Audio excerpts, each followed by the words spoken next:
Kalau mau untung dalam beternak ayam kampung, pertama harus bisa masalah perawatan. Harus bisa menjaga ayam supaya tetap sehat. Karena kalau ayam sakit, pasti pertumbuhannya lambat. Apalagi kalau sampai mati, sudah jelas kerugian ada di depan mata. Selain perawatan, yang tidak kalah penting adalah pakan. Sekarang ini dedak mahal.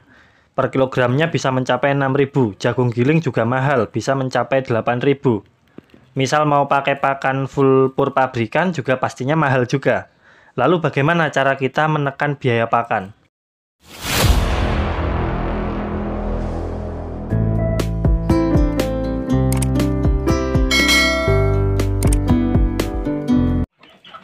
Selamat pagi, jumpa lagi bersama kami di channel Peternak Inovatif. Semoga ayam di kandang kalian sehat-sehat, peternaknya juga sehat. Sekarang ini harga pakan terus naik teman-teman, jadi pada video kali ini kita akan sharing bersama tentang pakan alternatif. Pembahasan kali ini sangat penting karena biaya operasional ternak ayam kampung paling besar itu ada di pakan. Ketika kita bisa mendapatkan bahan pakan alternatif yang harganya murah, kemudian berkualitas, maka disitulah keuntungan kita nantinya akan meningkat. Sebelum kita bahas lebih jauh, alangkah indahnya kalau teman-teman like video ini, kemudian lihat kolom deskripsi. Kalau mau komen juga boleh. Oke, sekarang coba kita buat permisalan. Seandainya kita beli DOC satu box. Anggaplah DOC ayam chopper. Harganya paling kisaran 500 ribuan atau 600 ribu. Dari DOC satu box isinya kan 100 ekor.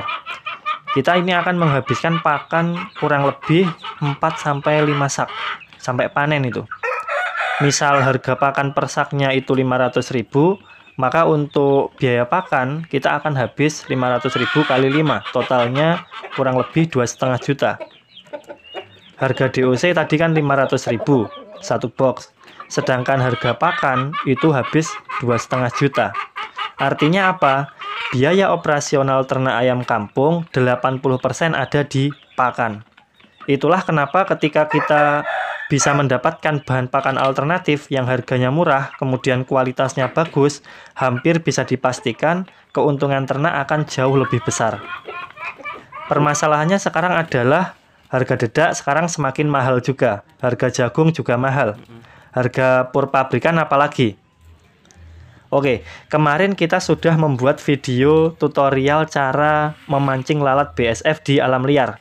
Dan hari ini kita akan coba buktikan pancingannya berhasil atau tidak.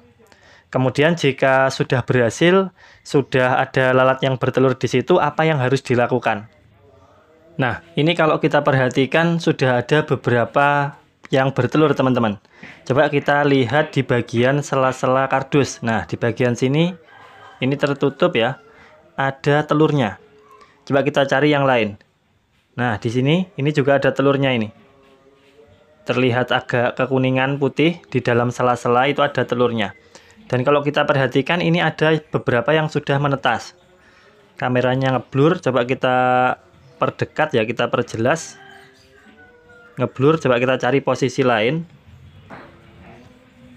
Kita lihat di posisi yang lain ya, semoga kameranya nanti jelas. Coba perhatikan bagian sini. Kita akan perdekat.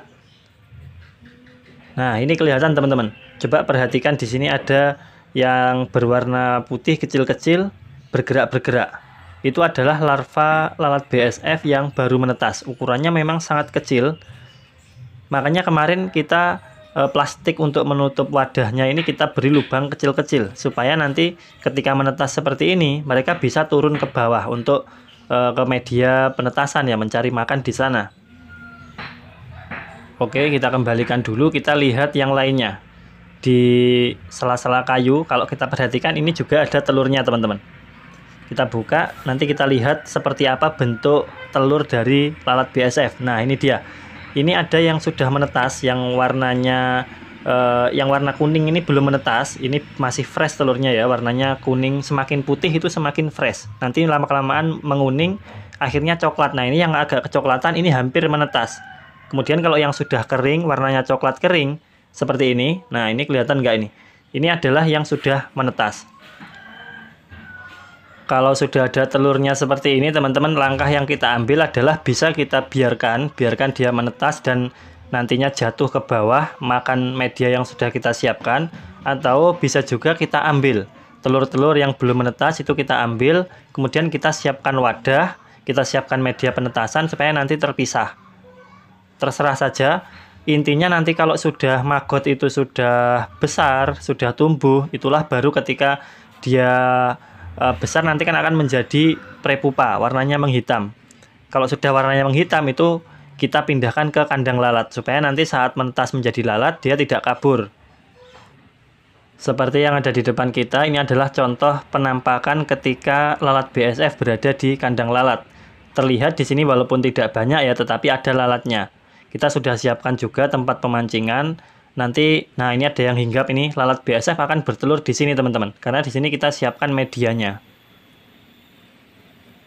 Sekarang kita akan tunjukkan cara memanen telur. Kita sudah siapkan wadah nanti untuk media penetasan. Kemudian juga sudah siap sampah-sampah organik, limbah organik. Ini ada pisang, ada apa itu biskuit, kemudian nasi basi.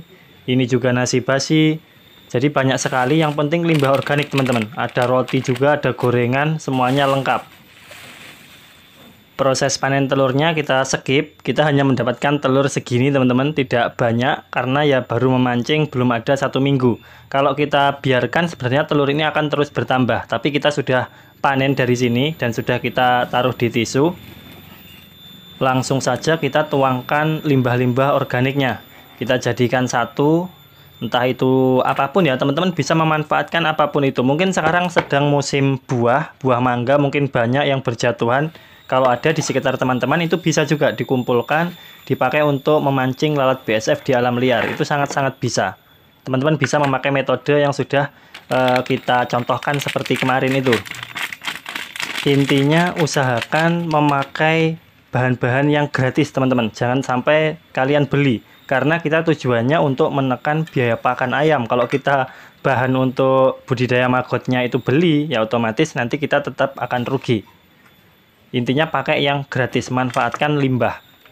Oke, sudah kita tuangkan semua, penampakannya seperti ini. Kombinasi yang komplit antara ada mie, ada gorengan, ada biskuit, roti, nasi basi, dan sebagainya.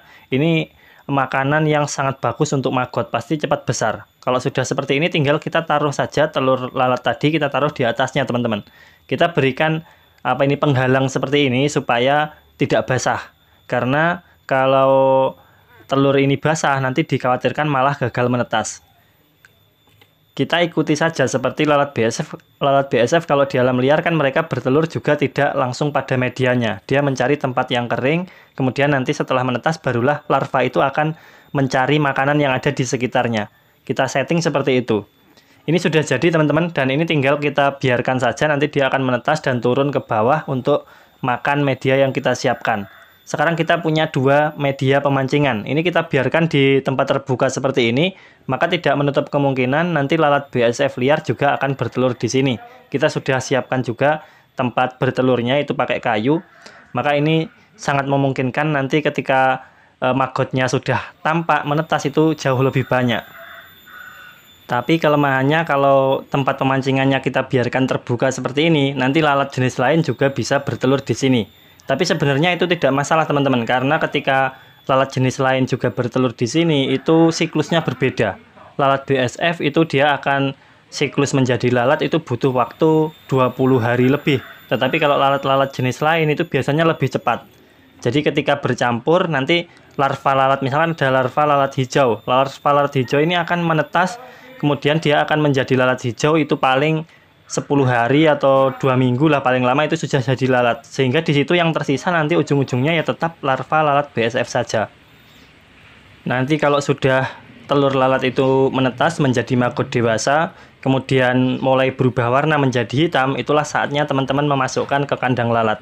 Kalau sudah di kandang lalat sudah aman, biarkan saja di situ di dalam jaring, tidak bisa kabur, di situ disediakan tempat pemancingan, nanti akan bertelur di sekitar situ.